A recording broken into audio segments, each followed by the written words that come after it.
you're here, and I just want us to share some news coming out of Nigeria at this moment. There's so much coming out. There's so much coming out. And I understand that a lot of people want to switch off. A lot of people don't want to hear things that will make them miserable. But I want you to understand that you've got something to do about this. You've got a role to play to stop what is going on in Nigeria. These days, a lot of bloggers are not even talking about what is going on in Nigeria. They would rather talk about inanities. Oh, butt enlargement, breast enlargement. This person has divorced that person. This person is fighting with that person. We don't need those things for now. We need everybody to focus. Let's not be distracted. Focus on what is going on. A lady was crying out in social media. She said that Nigerian soldiers went and burnt a whole community. They burnt their community in Akwa Ibom State. They burnt the whole place, and the father was burnt alive in his house. He could not escape. The mother was able to escape. The father could not escape. You hear all these horrible stories about killings going on in Nigeria.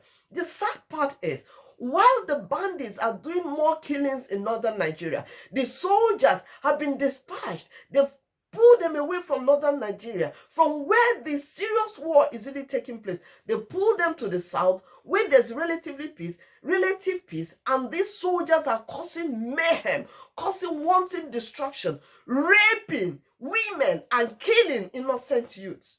How? How did we get to this? Why? This lady's father burnt in that house. Can you imagine your father being set ablaze in his house by Nigerian soldiers? And you don't want to listen to what I have to say? You don't want to hear gory stories? It could be you. It could be any one of us that this will happen to. The man was innocent. They said one soldier was killed in that community. That's why they set the whole community ablaze. When I tell you people that the soldiers that have been sent to southern Nigeria are Boko Haram members, people they call repentant Boko Haram members. They've sent them to southern Nigeria to kill, to maim, to cause war there. And it started. It's gone beyond starting. It's full blown now. What they are doing in Southeast, killing innocent youth and killing them because they are saying the herdsmen must not rape and kill our women. Fulani herdsmen have taken over forests in Southeast, and the youths are saying, no, this must not continue. The soldiers are killing them. And now in Akwa Ibom State, they went and slaughtered the whole community, set the houses ablaze. These are what Boko Haram militants do. These are what Fulani herdsmen do. That's what they do. They sack communities. They slaughter them. They set their houses ablaze in the middle of the night. That man could not escape. That's why they burnt him alive. And so many, several like him, were burnt alive in their homes by Nigerian soldiers. You mean there's nothing anybody can do? There's nothing you watching me can do about this? There's nothing people in diaspora can do about this? There's nothing pastors and ministers can do about this? Every day is just killings. Every day is just killings in Nigeria. The story coming out, which the Nigerian Bar Association is speaking out about, is this. They say the army have engaged in shooting, summary execution, rape of citizens in Nko community in Cross River State. Nko community in Cross River State. This is where the army has engaged in shooting, sporadic shooting, as in a wartime, summary execution of people. They don't arrest anymore. They don't take people to court anymore. They just keep executing, killing and killing and killing people. Why? Why are we allowing this to happen? Why are we allowing this to happen every day in Nigeria? That herdsmen have taken over communities. They've been shipped from outside Nigeria by the Fulani oligarchs. They ship them down to the south to kill people in their farmland, sack farm settlements, thousands and thousands and acres of farm settlements. They slaughter the people living in the farm settlements who are farming to bring in the harvest. They set their farms ablaze. They set their houses ablaze. And the Nigerian government is saying there's nothing we can do about this. The soldiers are helping them in the killings, in the burnings. Why? Because they want the Fulanis from outside Nigeria, West Africa, these nomadic people, they want to find home for them in Nigeria. Slaughter your way through and take over the land. All you hear are all this gory, there's so much blood flowing, so much innocent blood flowing in Nigeria. When the Owo massacre happened, the federal government immediately said they are ISWAP. How do you know that they are ISWAP? Did you send ISWAP to Owo to kill people? Everybody knew it was the Fulani Herdsmen. Everybody knew it was killer terrorists they had shipped in these guys as Fulani Herdsmen. They caught some in buses. The 2 buses that escaped, they eventually regrouped and did the slaughter. And they are still in the bushes. They are still in hiding, waiting to come out and slaughter more. That's why I say the people alive today, you have to do something so that you don't become the dead of yesterday. We have to come up with something. What can we do to stop this? Don't tell me nothing can be done. No, there's always a solution to every problem. Something can be done and we should do it now. Now is the time to do it. You hear that, oh, a soldier was killed in northern Nigeria, a soldier was killed in Niger the other day, Niger State, a soldier was killed in Kaduna. They don't go after the people killing the soldiers. They go after the soft targets, the women and the children, and they burn houses. They feel that if they help the bandits and the Fulani herdsmen to slaughter the innocent, then the Fulani herdsmen can come and take over. And then their colleagues and their cousins in Nigerian military can now relax and enjoy Nigeria. Enjoy the oil wealth of Nigeria that is in the south. That's why they have all shipped them to southern Nigeria to start the war there, because the southerners are not armed. They are not armed. It's a crime to carry arms in Nigeria, but Fulani herdsmen, bandits, and terrorists are free to carry arms unopposed. Nobody confronts them. The other day, the governor of a northern state said he had given an order to the commissioner of police to issue arms to everyone that can bear arms in that state in northern Nigeria. Southern governors don't have the liver to do this, to ask the police commissioner to issue arms so that people can defend themselves.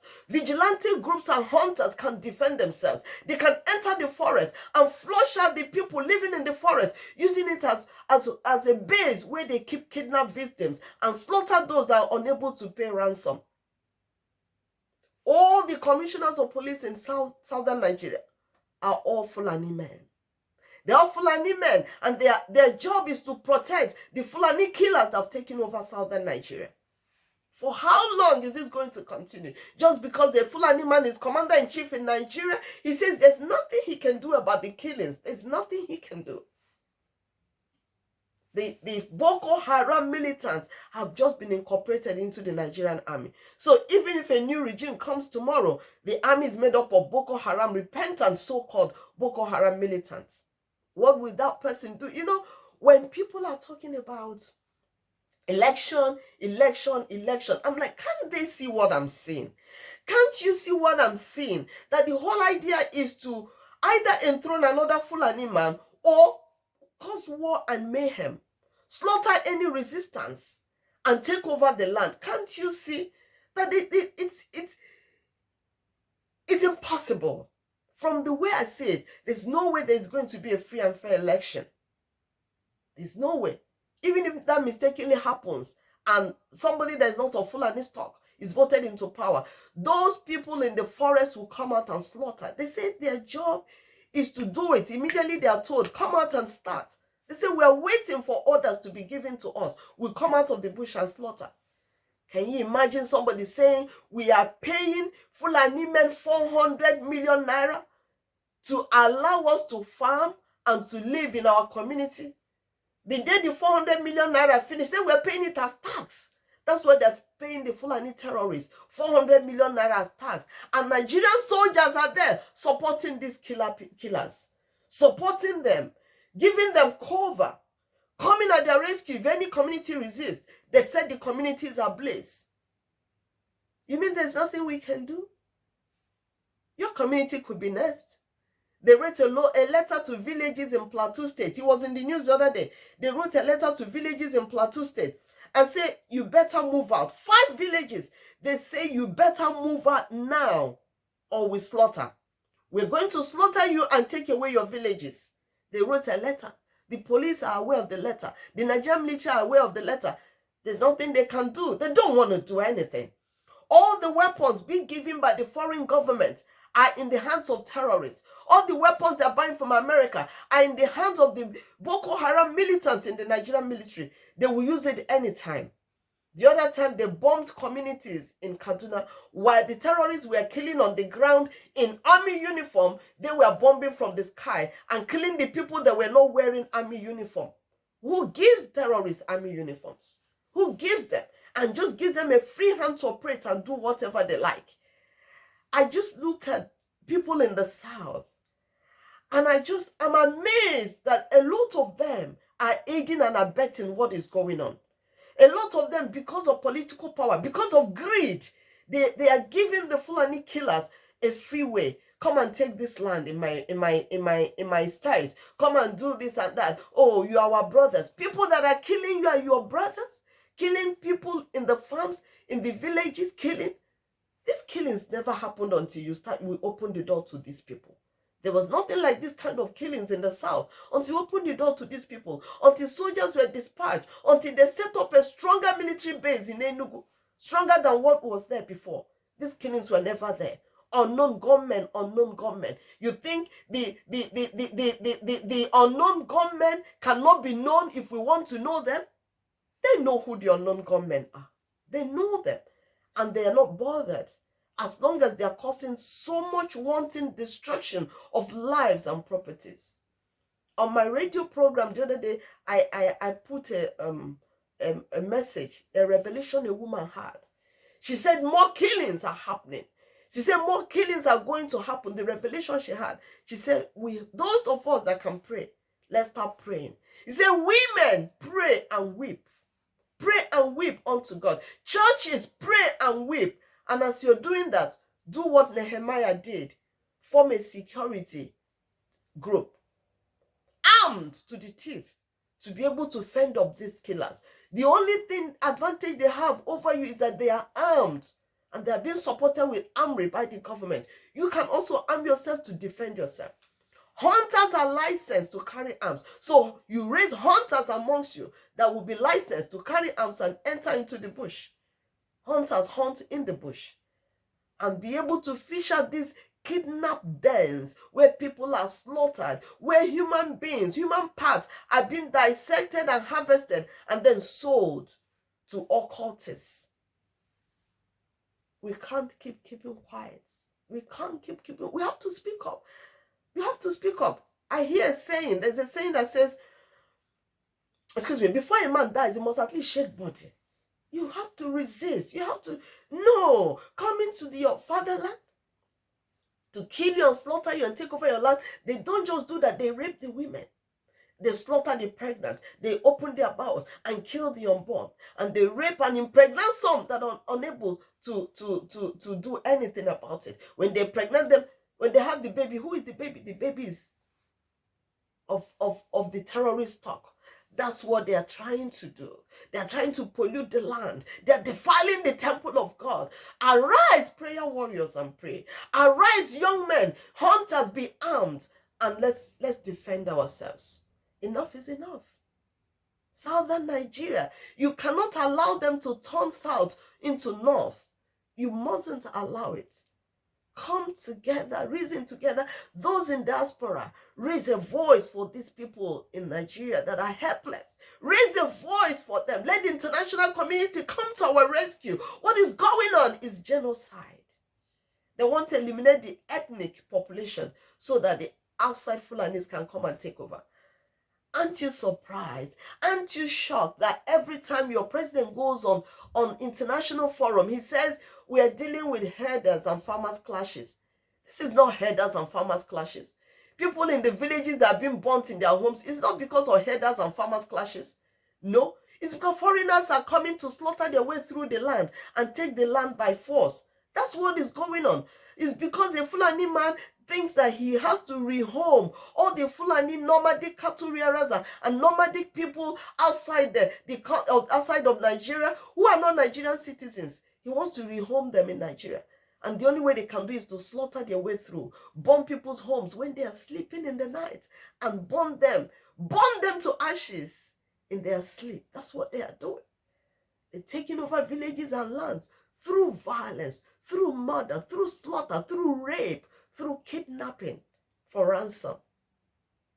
And the president is tacitly supporting them and saying there's nothing you can you say there's nothing? If you're really a president that wants to help your people, raise armies in localities and say fight against these foreign invaders. No, locals are not allowed to bear arms, but these foreign invaders are allowed to bear sophisticated weapons, and they kidnap people for ransom, collect hundreds of millions to buy more arms, which was what they said when they kidnapped prelate. The prelate of the Methodist Church said, how can you tell me that the people that kidnapped me are locals, are my relations? He said the police have gone to arrest a relation of his. Can you imagine? And say that he was the one that organized the kidnap. He said the people that kidnapped me are Fulanis. They look like it, and they told me they are Fulanis. He said one came from Sudan, one came from Mali. Rather than the government investigate, they are waving it aside and saying no. The man said, the prelate, Reverend Uche said, I'm a 70-year-old man.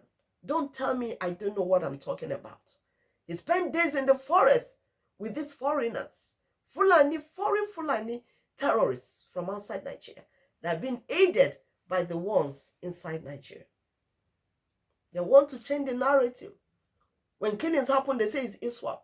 When these herdsmen, and they embed the terrorists amongst the herdsmen. They just say, all of you, 30 of you, just pretend you're herdsmen. And they are all armed. They come out in the night to shoot and kill. In the day, the soldiers will mark checkpoints for people to slow down as they're driving on the road. And once they slow down, these Fulani killers come up and kidnap. They're walking hand in hand with Nigerian soldiers. And Nigerian soldiers are just now engaged in destruction of lives, slaughtering villages and communities, aiding and abetting the Fulani terrorists. And the commissioners of police that are Fulanis they're all in on it. They're all part of the plan. The commander-in-chief of the Federal Republic of Nigeria, the president,